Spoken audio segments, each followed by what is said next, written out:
our Bible. Let's go back to the book of Psalms. Proverbs chapter 16.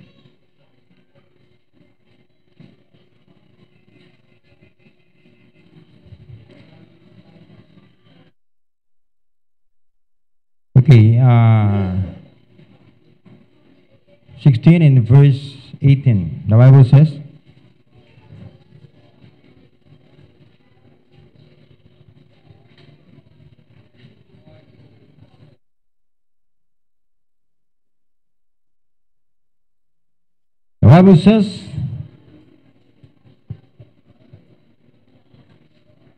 pride goeth before destruction, and a haughty spirit before a fall.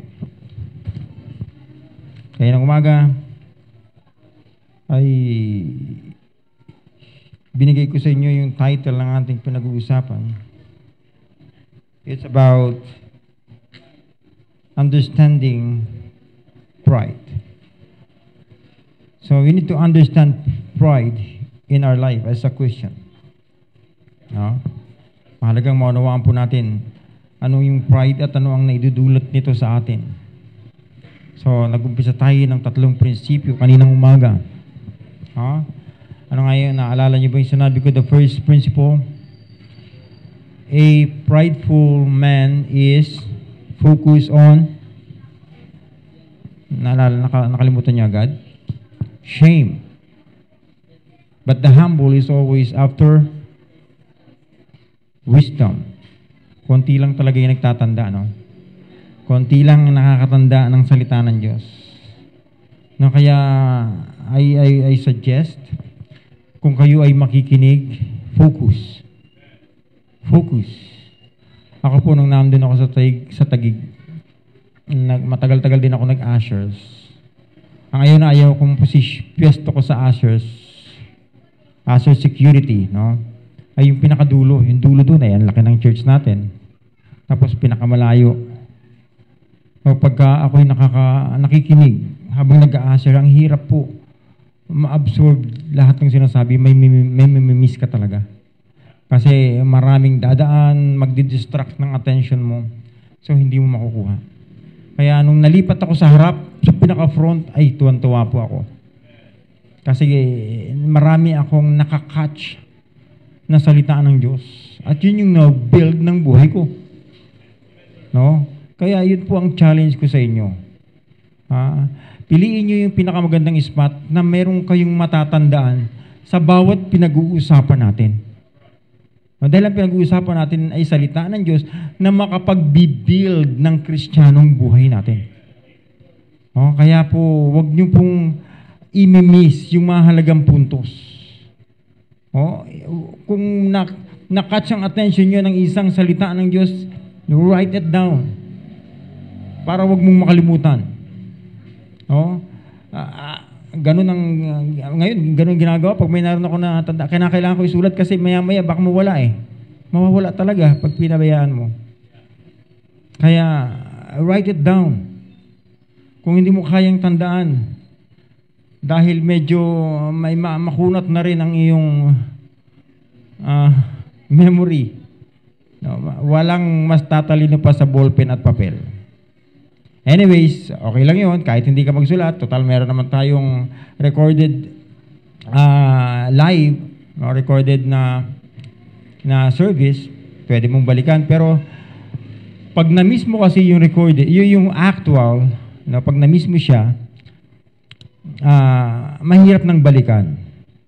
Ang hirap kumuha ng oras para mabalikan mo lang yung particular subject. Ako nga, gustong-gusto kong balikan lahat yung nami-miss ko sa Taguig, pero hindi ko naman gawa lahat eh. Pero gustong-gusto kong gawin. Iniisa-isa ko kung paano ko sila mababacktrack at maipakinggan ko lahat. Pero nahihirapan ako doon. Kaya habang nandito tayo sa actual, make the most of it. Gawin na natin lahat ng pamamaraan para meron tayong makuha. Amen? Alright, tayong pumikit sandali at manalangin. Dakilang Diyos ang makapangyarihan sa lahat, muli po nagpapasalamat po kami, nagpupuri po kami sa inyo, Diyos, na muli niyo po kami ibinalik sa bahay, isang bahang ito, upang sumamba sa inyo, O Diyos, sa Espiritu at katotohanan. Salamat po, O Diyos, sa inyong presensya at ganun din po sa presensya ng inyong mga anak at maging aming mga bisita.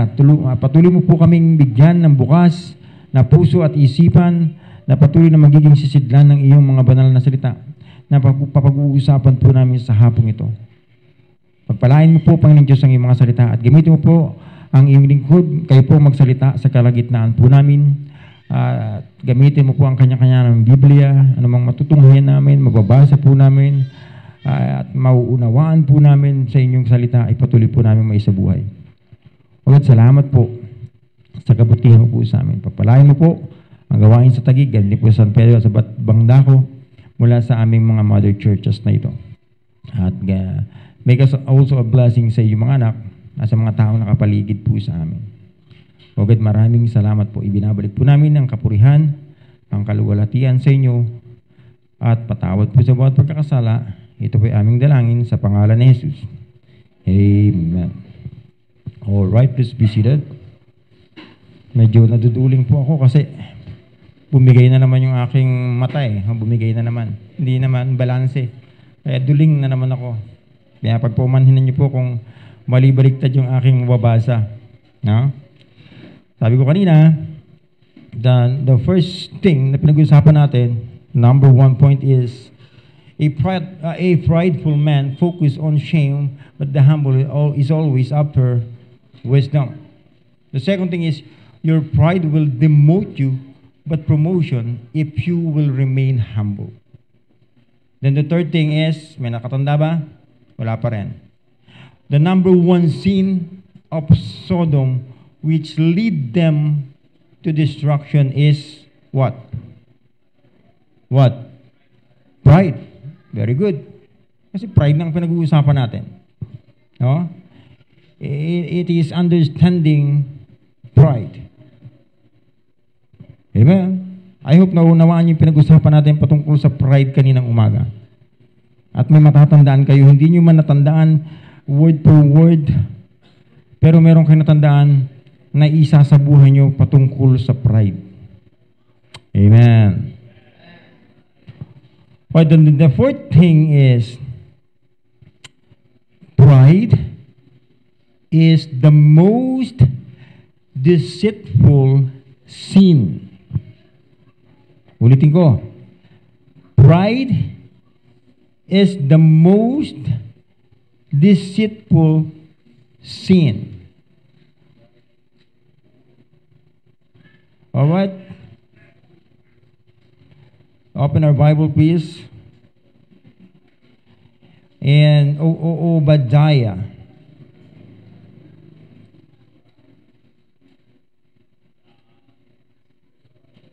Obadiah chapter 1.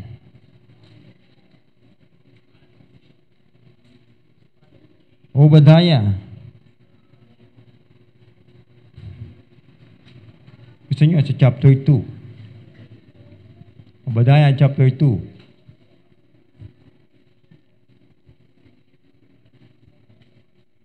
Nakita niyo na?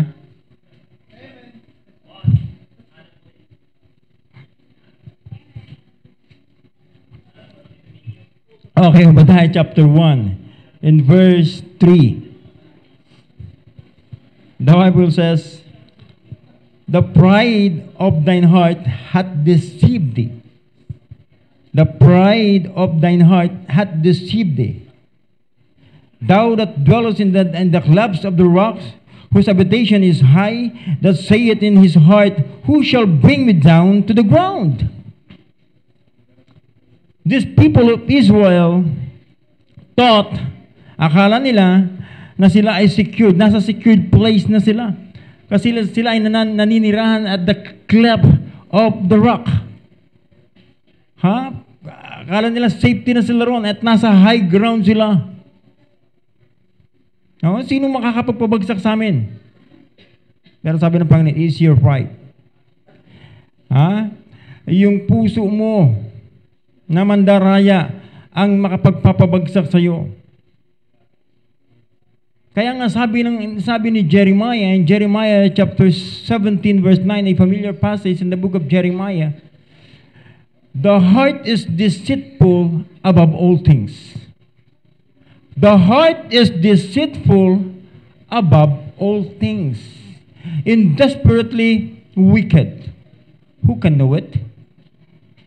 Yung puso daw ng tao ay mapanlinlang. Mapanlinlang sa lahat ng bagay. The heart is deceitful above all things, and so desperately wicked. Sino makakaalam nito na yung puso ay napaka-wicked, and it is deceitful, na kadalasang nandadaya sa atin. Amen. Madaya yung puso natin.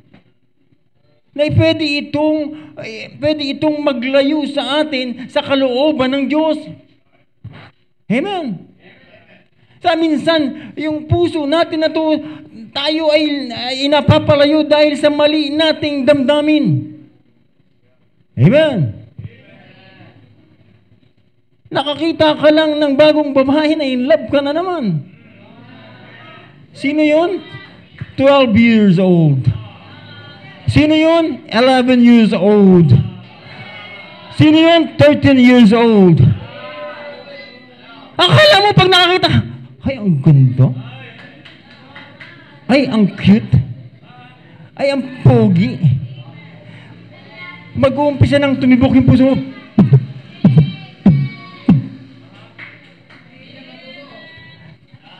Tapos gagawa ka na ng paraan para lang masolo mo. Paikot-ikot yan dyan. Wala, sige. Ikot yan, sige. Parang may kigwa sa puwet. Alam mo yung kigwa sa puwet? Yung bulate na galing sa galunggong. Makati yung dulo ng puwet kaya hindi mapakali. Saan ako pupunta? Nandun siya. Dun ako.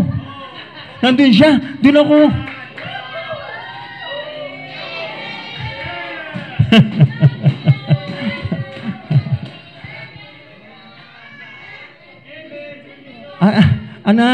Anak, makinig kayo.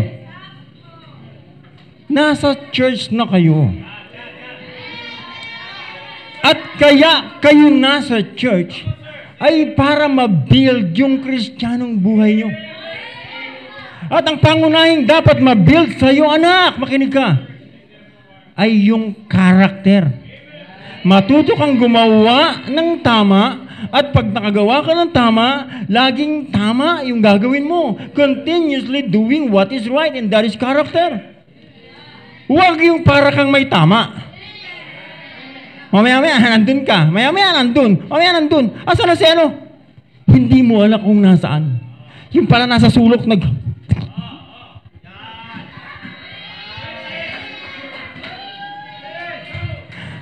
asan na yun? Dito na nila.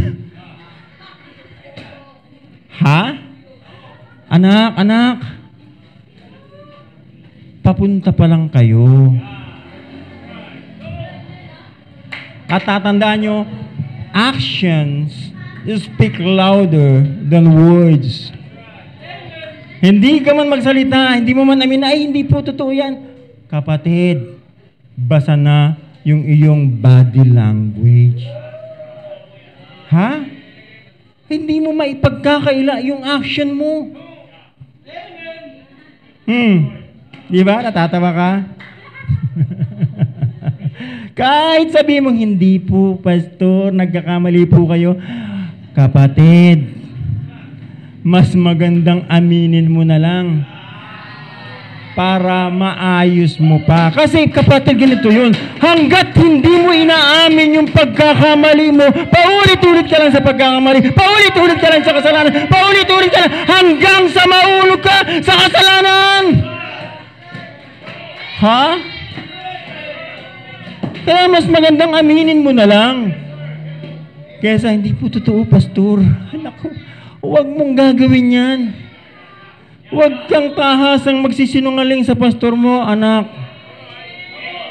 Huwag kang tahasang magsisinungaling sa magulang mo.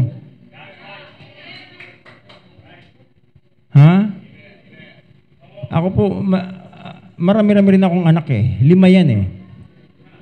Pero lahat po yan ay kilala po namin. Palibasa yan ay lumaki na sa church. Alam namin kung kailan sila may problema. Kung kailan sila may tinatagong kasalanan sa amin. Ha? Ayan ay buhay na patotoo. Nandyan si Krisha, tanungin nyo. Nandyan si Micah, tanungin nyo si Richie. Nandyan si Hannah, tanungin nyo si Louie. Nandyan si Joshua, tanungin nyo siya. Nandyan si Moraya, tanungin nyo siya. Bago pa lang sila mahulog sa kasalanan, nandun na lahat ng prevention. As much as possible, kung pwede lang silang bakuran, bantayan 24 hours a day. Pero dahil hindi namin pwedeng gawin yun, dahil meron din naman kaming ibang trabaho, doon sila nakakalusot. Ha? Ako lang dito sa bahay. Where na you? Dito na me.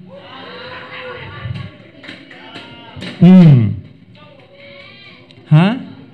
Akala nyo, pag kayo binagbabawalan ng magulang nyo, pag kayo pinagbabawalan ng pastor, akala nyo kontrabida na yung magulang nyo, kontrabida yung pastor mo sa'yo. Hindi mo na nare-realize, kapatid, na yan ay protection nyo. Diba, Jumong? It is your own protection. It is for your own protection. Gusto niyo pa bang gayahin yung mga na-picture dito na isang batang 14 anyos, meron ng anak? 13 anyos, meron ng anak. Ibig sabihin, 13 at 14, 12 at 13, parehas na. Good night, merong anak. Hindi pa naman panahon para ikaw maghanap buhay at magpakain ng anak. Kasi 13 anyos ka pa lang, 14 anyos ka pa lang, hindi mo pa naman dapat panahon. Dapat sa'yo ay naglalaro pa lang, ini-enjoy mo yung iyong kabataan. Pero dahil mapanling lang ang puso, nahulog. Nahulog sa tulay. Ha? Kaya huwag mo tayong padaya. Kapatid, maliwanag si Jeremiah. Kilala naman natin si Jeremiah. Ha? Kung grabe makapag-preach si Jeremiah, pero halos walang makinig sa kanya, walang naniniwala sa kanya. Ha? Kaya iniiyakan niya yung alam niyang mararanasan ng kanyang mga kababayan. Yung parusang matatanggap nila because of the wrath of God. Dahil sa kanilang pagsalangsang sa Panginoon. Kaya warning niya, brethren, the heart is deceitful above all things and desperately wicked. Sino makakadetect nun? Ikaw lang nakakaalam ng puso mo. Pag sinabi mo namang, Pastor, hindi po. Papaniwalaan naman kita eh. Yun ang prinsipyo natin eh. Kung anong sabihin sa'yo ng kapatid mo, paniwalaan mo. Pero kung alam mo nagsisinungaling ka, saan ka dadali nun? Alam mo na ang puso mo ay nagsisinungaling. Ha? Nakita niyo yung pride ng tao? Na di bali na siyang mamatay, wag lang mapahiya. Moto ng Marinsian. Ha? Parang yung nagpaligsahan na pinakamatagal sumisid. Siya ang mananalo. Ano mo ang premyo? Isang Coke. Magpapakoke ng isang 1.5. Ha? Talon yung Bicolano. Siya ng Brother Angelo. Kasali dun eh. Talon siya. Sisid. Hindi nakatagal. 5 minutes, umahon siya. Ha? Tumalon yung mga Tagalog sa Batangas. 6 minutes. Ahon. Pero pag talon ng Ilocano, pambira, 6 minutes, tapos na. 10 minutes, tapos na. Panalo na sana siya. Pero isang oras, hindi pa rin lumilitaw. Ay, talagang panalo. Kaya, chinek nila kung bakit hindi pa lumilitaw. Nakita nila, sa ilalim, nakahawak sa bato. Grabing kuripot, ayaw magpa-soft drinks. Di baling mamatay. Pero hindi po lahat ng Ilocano gano'n. Joke lang po yun, ha?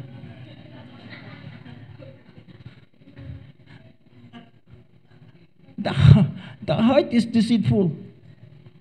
Ha? Mapanling lang ang puso natin, mga kapatid. Huwag tayong padaya sa silakbo ng ating ramramin. Bakit ilalayo tayo niyan sa Panginoon? Ay, Pastor, na-hurt talaga ako eh. Ilalayo ka niyan sa Panginoon. Panginoon, kaya ako nagsimba kasi si ano eh. Panginoon, kaya ganito, kasi si ano eh. Ang dami nating sinisisi sa failure natin sa mga bagay na ginawa natin o hindi natin nagawa. Ha? Alam mo, kayong mga kabataan, kayong mahilig, madalas matukso sa ganda at sa pogi ng mga ang tawag diyan, mga kababata nyo o kasabayan nyo. Ha? Isipin niyo mabuti, bakit nga ba ako nasa church? Bakit nandito kami ng pamilya ko? Para ba talaga magkapagligawan? Samantalang alam mo naman na ang prinsipyo natin dito, pag hindi ka mag-aasawa, huwag kang manligaw, huwag kang magpanligaw. Di ba? E di kung nandiyan ka, ibig sabihin nung kinakailangan mong sumunod lamang sa prinsipyo. Sumunod ka lang. Huwag kang padaya sa silakbo ng damdamin mo. Dinadaya ka lang yan, hindi ka pa nga mag-aasawa, bakit may nararamdaman ka ng ganyan? Kaya kung ikaw ay babae, anak na babae, 12 years old, 13 years old, 11 years old, pag nakaramdam ka ng ganyan, ay parang crush ko si ano. Kasi ang pogi niya, kaya sobra-sobra talagang pogi niya. Sobra-sobra talagang ganda niya. Pag ngumiti siya, talagang napapangiti yung puso. Nabighani niya talaga yung puso ko. Kapatid, pandaraya lang yan ang puso mo. Ha? Pandaraya lang yan. Huwag kang maniwala dyan. Gusto lang ng dyablo na masira ang buhay mo. Oh. Buti pa si brother ninyo. Sumusunod. Tapos handa nang pwede na mag-asawa yan. Mahigit na kumulang na yung edad niyan eh. Tapos ikaw kabata-bata mo pa, manliligaw, magpapaligaw. Hindi ka pa naman nga mag-aasawa. Lalo naman na yung may asawang mangliligaw, delikado yun.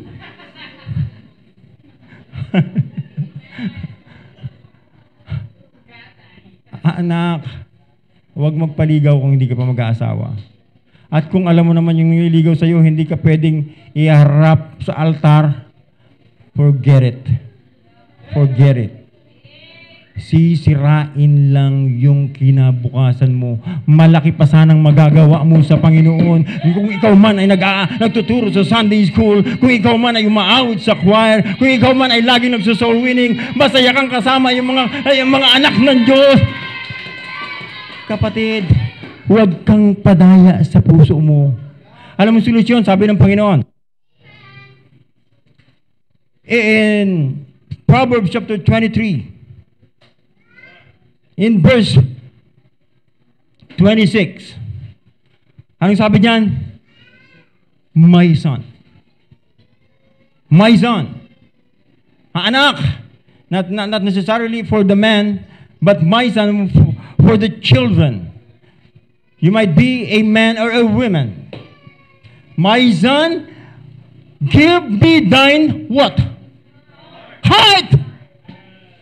And let thine eyes observe my ways. My son, give me thine heart. Ibigay mo sa akin ang puso mo, anak, at obserbahan mo yung aking pamamaraan. Hindi tayo sasablay kung ang puso natin ay ibibigay natin sa Panginoon. Huwag na dahil sa babae, huwag na dahil sa lalaki, ilalayo tayo sa kalooban ng Diyos, ilalayo tayo sa ministry, meron tayong commitment sa Diyos. Maigi-iging ginagamit ka ng Panginoon sa gawain niya. Tapos magpapaloko ka sa isang lalaking wala namang plano sa'yo? Ha? Anong plano sa'yo? Sirain ang buhay mo kung ikaw ay babae? Kayo mga lalaki, wala naman kayo magandang plano sa babae, mangliligaw kayo? Ha? Mahiya naman kayo. Nasa church na kayo, nakakapakinig na kayo ng prinsipyo, nakakapakinig na kayo Sunday after Sunday, Thursday after Sunday, minsan tumatayo ka rito, nagte-testimony ka, pero ayaw mo pa rin sumunod sa Panginoon, kapatid.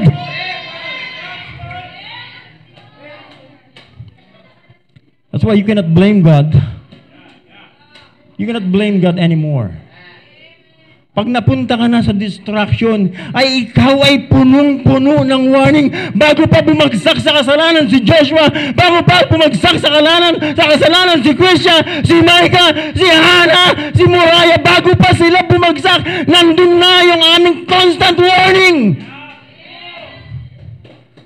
Anak, huwag mo silang gayahin. Huwag mo silang gayahin. Habang bata ka pa't nakakapakinig ka ng warning, kapatid, magpa-warning ka na. Makinig ka na ngayon pa lang. Because the heart is deceitful above all things. Huwag kang magpadala sa damdamin mo na yan. Pastor, parang hindi ko siya kayang iwasan. Talagang in love ako sa kanya. Mag-aasawa ka na ba? Kung mag-aasawa ka na, di magpaalam. Magpaalam. Kung ikaw naman ay handa na mag-asawa, pwede naman talagang magpaalam. Pero kung hindi ka naman handang mag-asawa at wala namang magandang plano sa iyo, yung nanliligaw sa iyo, anak, forget it, please. Marami ka pang magagawa sa gawain ng Panginoon. Huwag kang papayag na dahil sa konting pabor na tinatanggap mo, Pastor, kasi napakabait niya, napaka-thoughtful niya. Lagi niyang sinasabi sa akin, I love you. Lagi niyang sinasabi sa akin, I miss you. Lagi niyang sinasabi sa akin, kumain ka na ba? Lagi niya sinasabi sa akin, matulog ka na. Have a good night rest. Pagkagising pa lang yan sa umaga, sa umaga, siya kaagad ang unang text sa akin. Ano, alam mo yung text? I miss ya.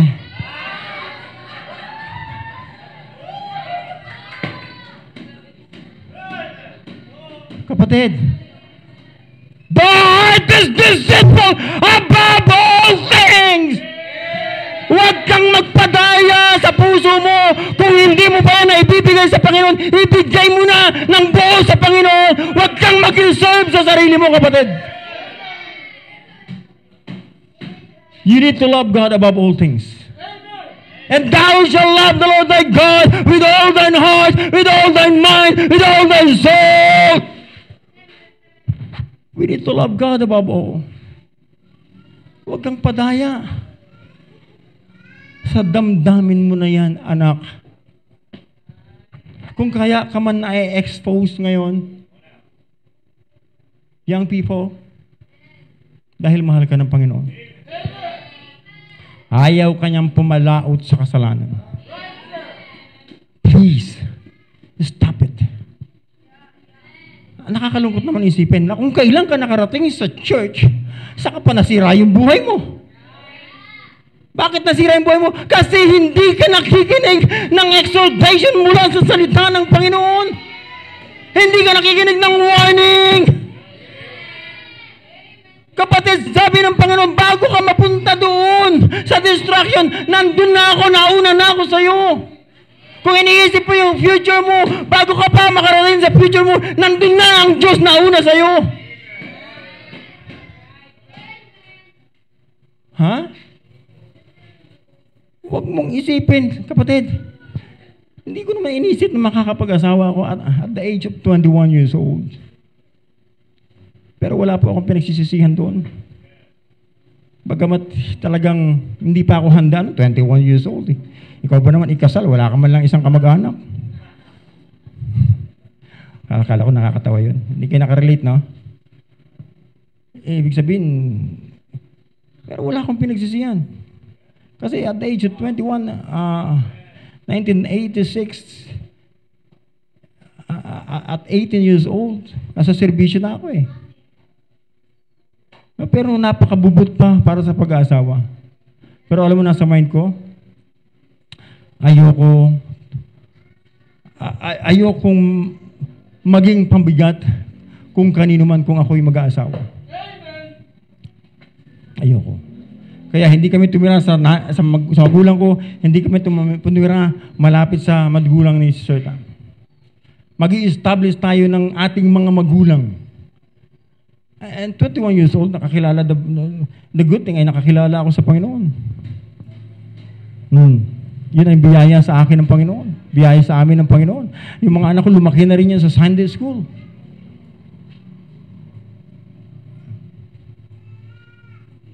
Kaya anak, kahit hindi mo isipin yung pag-aasawa, kusang darating yan sa panahon na hinog ka na. Huwag mong pilitin. Pag hindi ukol, hindi bubukol.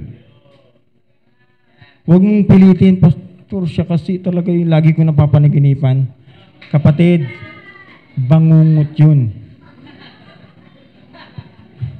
Manalangin ka, Panginoon, sabi mo, Panginoon, tanggalin mo siya sa panaginip ko kasi lagi akong binabangungot.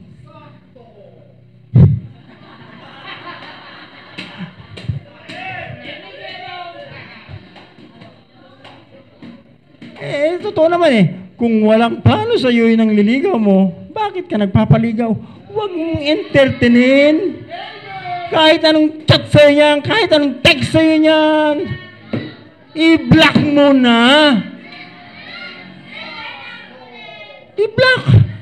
Ang dali lang naman, putulin yung komunikasyon para walang ma-develop na damdamin. Kasi pag nagpatuloy ka sa pakikipag-converse, pakikipag-communicate, lagi kang gusto mong marinig yung, I miss you, ay good night. Habang narinig mo yan, parang may nai-stir up sa puso mo. Kapatid, dinadaya ka lang ng puso mo. Huwag kang paloko dyan. Kung sininyo man yung nagte-text sa'yo na yan, huwag kang maniwala dyan. Ha?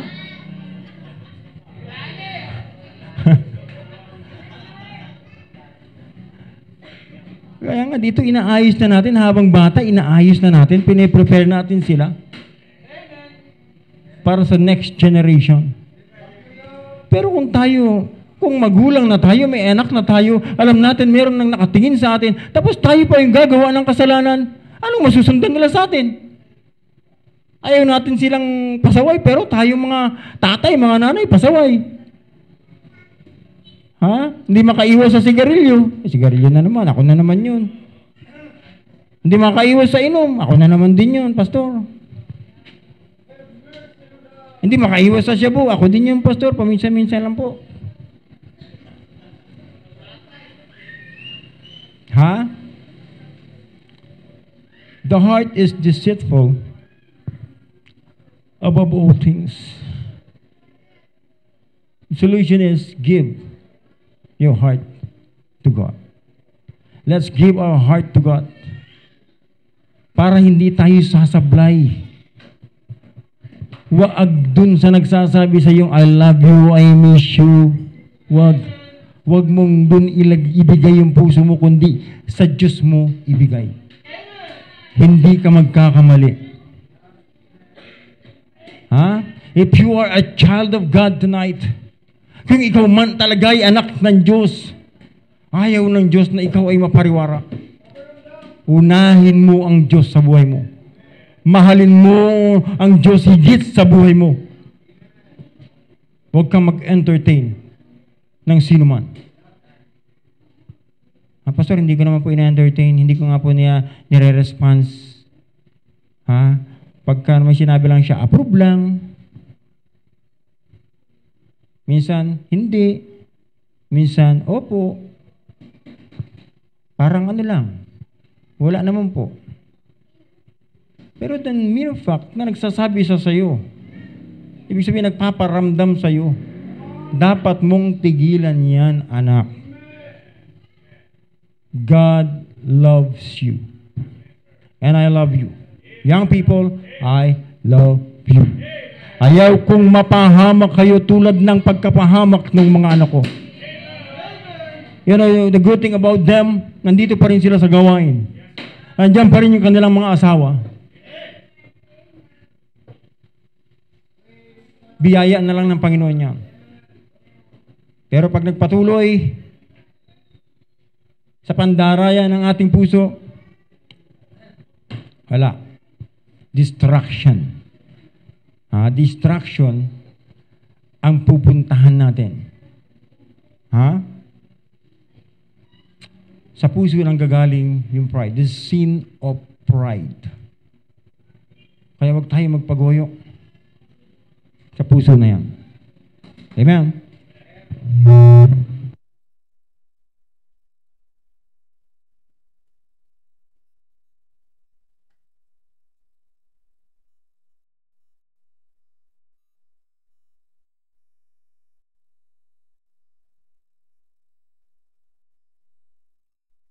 Then the next thing. The last. And I'm done. Only the wicked, when you say wicked, it is the unbelievers. Yung mga hindi mananampalataya. Hindi Kristiyano, hindi mga Baptist.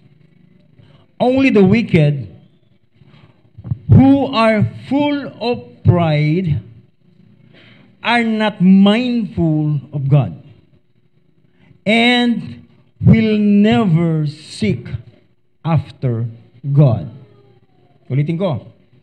Only the wicked who are full of pride are not mindful of God and will never seek after God.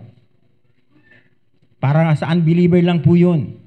Sa mga wicked people lang po yung pride. Na hindi nag-iisip patungkol sa Diyos at hindi naghahanap sa Diyos. But we're Christians, amen? We should be mindful of God and we should seek after God. Amen? Brethren, pride is only for the unbelievers. But my question is, are you really mindful of God? Nasa isip mo ba talaga ang Diyos? Tuwing ikaw ba ay magti-text sa crush mo, naiisip mo ba yung warning mula sa pulpitong ito? Kung ikaw magre-reply sa nag-text sa'yo, naiisip mo ba yung Diyos na nagre-remind sa'yo mula sa pulpitong ito? Are you really mindful of God? Parang hindi kayo nakasagot doon. Are you mindful of God? Nasa isip mo pa talaga, iniisip mo pa talaga yung Diyos sa buhay mo, anak? Did you learn to seek God? Did you learn to seek God first? First and foremost, it must be God. Ang tanong ko lang, kung gano'n naman pala, opo, Pastor, hindi nawawaglit sa mind ko yung Diyos. Lagi kong inahanap ang Diyos. Lagi kong wino-worship ang Diyos. Ang tanong ko lang, kapatid, bakit minsan wala ka sa church? Kahit sa live streaming, wala ka rin. Bakit minsan hindi ka makatanggi sa mga dati mong barkada pag dinalaw ka, hindi at niyaya kang uminom, niyaya ka kung saan, hindi ka makatanggi. Nasa isip mo ba talaga ang Diyos? Ha, anak? Bakit hindi ka makatanggi sa mga dati mong kaibigan, na yung dati mong kaibigan wala namang magandang na itutulong sa'yo, kundi ikaw ay ibinabalik lang sa bisyo mo, anak? Binabalik ka lang doon sa pag-iinom, binabalik ka lang sa pagdadrugs, binabalik ka lang doon sa pagsup-sup mo ng sigarilyo, binabalik ka lang doon sa sugal, binabalik ka lang doon sa ML mo, binabalik ka lang doon sa iyong kati-TikTok. Anak, akala ko ba nasa isip mo ang Diyos? Akala ko ba hinahanap mo ang Diyos? Bakit dati-rati masaya ka naman laging pumupunta sa church? Ngayon, pag hindi ka pa itulak pumunta sa church, ay hindi ka pa nakakarating sa church. Ha? Napipilitan ka pa makarating sa church, anak. Why is that? Just go back. Be mindful of God. Ha? Laging wag nating waglitin ang Diyos sa isipan natin. Amen. Kapatid, kung totoong ikaw ay Kristiyano na, sabi mo ligtas ka, ikaw ay tagalangit na, bakit anak, ang pamumuhay mo parang papunta pa rin sa impyerno? Na ang nakikita ng mga kapitbahay mo, yung tao na yan, linggo-linggo na sa church yan, lagi pang may dala ng Bible, pero yan hindi naman matuknat sa kanyang bisyo. Kita mo, mapipintasan nila yung church na pinupuntahan mo, because of your bad testimony. Ha? Amen? Kapatid, pwede ka naman maging masaya na walang bisyo. Pwede ka naman maging masaya na walang alak, walang sigarilyo, walang barkada sa labas. Napakadali lang, i-convert mo lang yung barkada mo sa labas, pumunta ka lang sa Diyos, maraming nagtotoong kaibigan dito na nagmamalasakit sa'yo. Makontento ka sa kape, kung magiinuman man tayo, aayos na yung kape. At saka yung unlimited rice, unlimited food. Kala ko nakakatawa yun.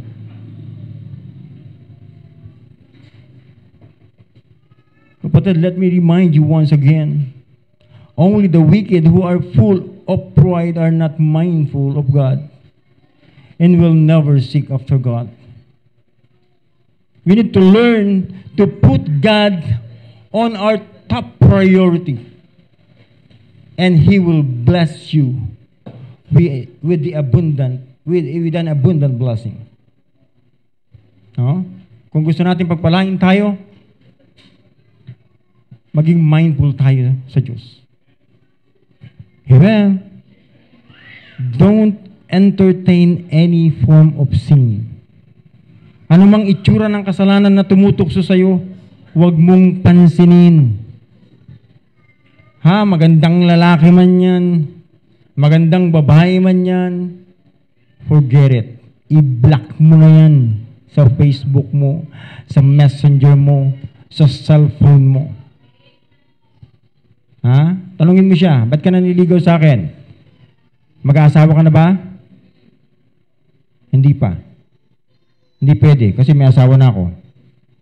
Wala ka naman pala magandang plano ba't mo i-entertainin? Mag-aasawa ka na ba? 12 years old ka pa lang. Ba't ka naniligaw sa akin? 11 years old pa lang ako.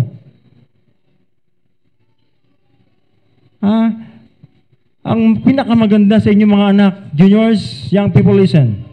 Pag merong nag-text sa inyo, sabihin nyo sa magulang nyo, Nay, alam nyo si Jumong nag-text sa akin. Ang sabi niya sa akin, magpalakasan tayo ng walang patid. Ay, maganda naman pala. Wala naman palang sinamang masama. So, ipakita nyo sa magulang nyo para makilala ng magulang nyo kung sino yung nakikipag-communicate sa'yo. At mabibigyan kanila ng magandang advice. Masasabi niya, ay anak, nagpaparamdam sa yan. Huwag mong entertainin yan, ha? Oh. Yan ang yan, matutulungan kayo ng magulang nyo kung magiging honest kayo sa magulang nyo. Pero pag nagsimula na kayo magtago-tago, ayan na. Ha? Tanungin nyo si Krisha. Tanungin nyo si Micah. Tanungin nyo si Richie. Tanungin nyo si Hannah. Tanungin nyo si Louie. Tanungin nyo si Joshua. Tanungin nyo silang lahat. Nung nagpasimula na sila magtago-tago, saan sila napunta? Sa kasalanan. Ha? Amen? Understanding pride in our life. Questions? I hope you're listening. Unawain po natin yung pride. Anong magagawa natin ng pride na ito?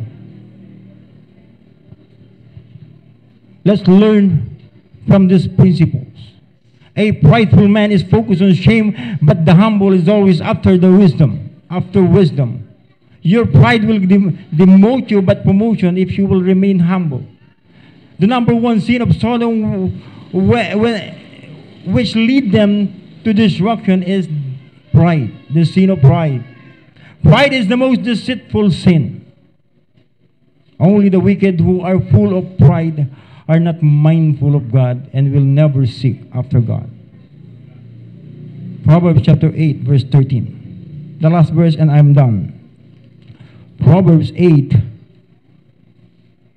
in verse 13. This is the solution. This is the solution for this pride.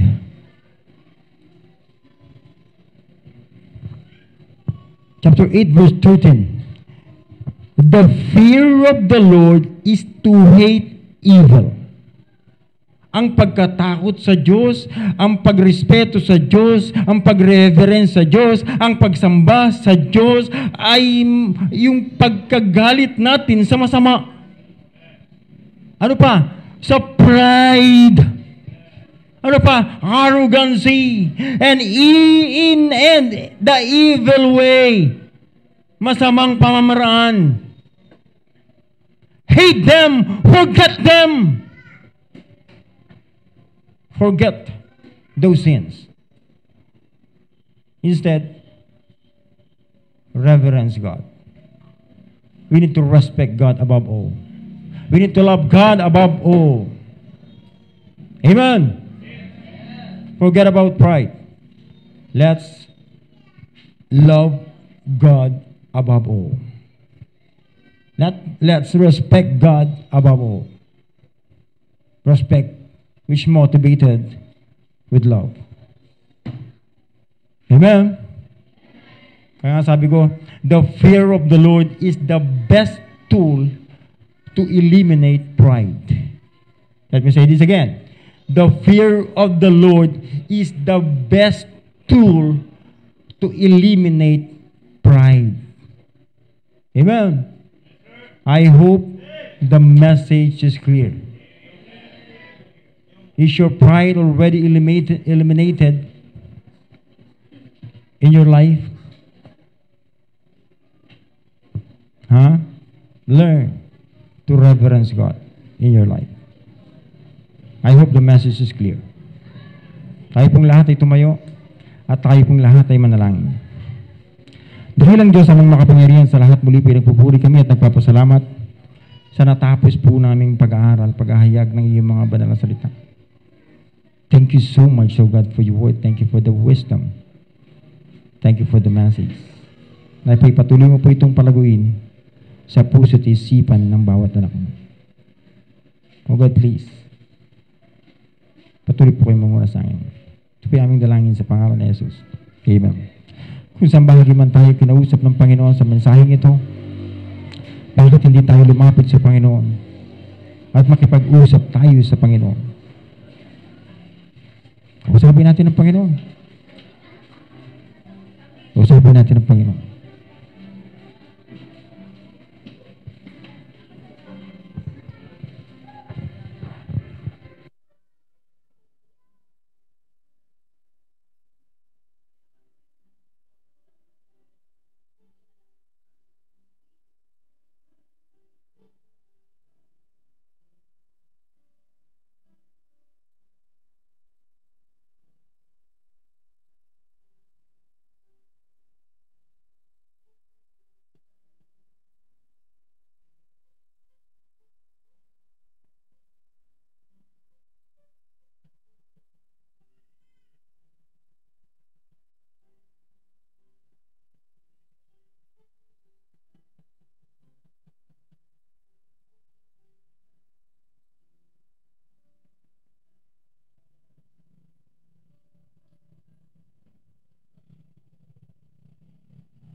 po'y dakilang Diyos na makapangyarihan sa lahat. Muli po'y nagpupuri kami at nagpapasalamat na natapos po namin pag-aaral ng iyong mga banal na salita. Thank you so much, O God, for your word, for the message, and I pray patuloy mo po itong palaguin sa puso at isipan ng bawat isa. O God, salamat po sa katapatan mo po sa amin. Salamat po sa pribilehiyong kami po nasa gawain. Salamat po, O Diyos, sa kabutihan mo po sa amin. At yung mga anak mo, na alam mo po ang kanilang pangangailangan, sila po'y lumapit sa inyo sa gabing ito. Alam mo po, Panginoon Diyos, ang kanilang pangangailangan, pang-spiritual man, o pang-physical, pang-financial man, o material man. O Diyos, tugunin mo nga po ang ayon sa pangangailangan ng bawat isa.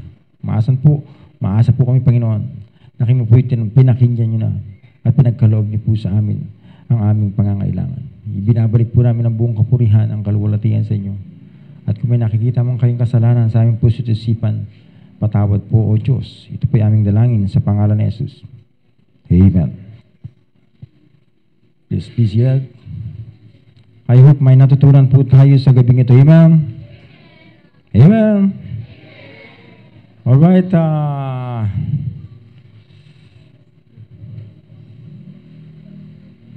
Masaya pa po ba tayo? Masaya po ba tayo? Ushers, ready ka na ba kayo? Sila, lapit na kayo habang masaya pa daw sila. Para sa aming bisita, may mga bisita, tuwing may gatherings po kaming ganito, pag sa nanambahan, meron po kaming tinatawag na offering. Pero yan po hindi sapilitan, hindi po kayo mapapahiya kung wala kayong ilalagay sa offering envelope.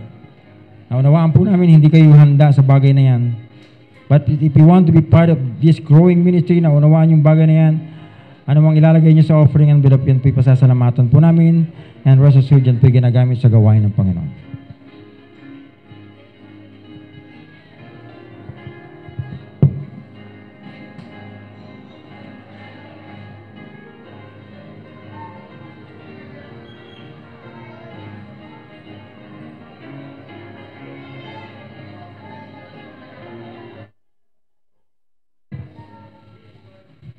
Kaya po manalangin. Let us pray. O Diyos, sa mga banal na makapangyarihan sa lahat, maraming salamat po, Panginoon, na muli kami po inyong ibinalik sa bahay, panambahan, O Diyos, at kami po nagkasama-sama at nabuo po namin ang maghapon, O Diyos, na sa inyo po, O God, nararapat. Maraming salamat po, Panginoon, sa mga salita mo na amin po natanggap at patuloy, O Diyos, na gabayan mo po kami na ito'y aming maisang buhay, O God, at malayo po kami, Panginoon, sa anumang pride sa aming pong buhay. Maraming salamat po sa aming pong pastor na patuloy na ginagamit mong tagapagpahayag. Ingatan mo po siya at patuloy, O God, na pagkalooban, O Diyos, ng lagi ng wisdom na nanggagaling sa iyo at patuloy na pagpalain sa lahat po niyang pangangailangan. Kasama po ang buong sambayan ng aming pong pastor. Maraming salamat at sa larangan po ng pagbibigay, patuloy, Ama, na pagpalain mo po ang lahat ng magbibigay at sa mga walang kakayanan, Panginoon. Pagpalain mo rin po upang sa susunod, O Diyos, ay mahamon din po na makibahagi sa ganito pong gawain. Sa ikalalago po, Panginoon, ng iyong gawain, O God, amin pong dalangin, O Diyos, na magamit lamang ayon sa inyong kalooban. Ama, maraming salamat sa iyo ang papuri, kaluwalhatian at patawarin mo po kami sa lahat ng aming mga pagkakamali at pagkakasala sa aming puso't isipan. Sa pangalan ni Jesus, Amen.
Amen. I hope masaya pa rin tayo. Amen.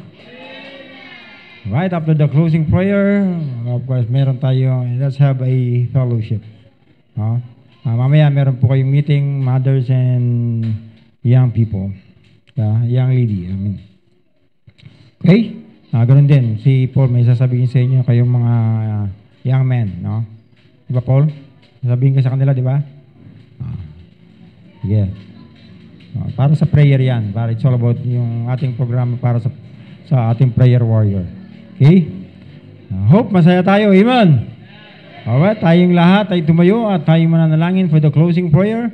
Tawagin po natin si Brother Angelo para sa closing prayer.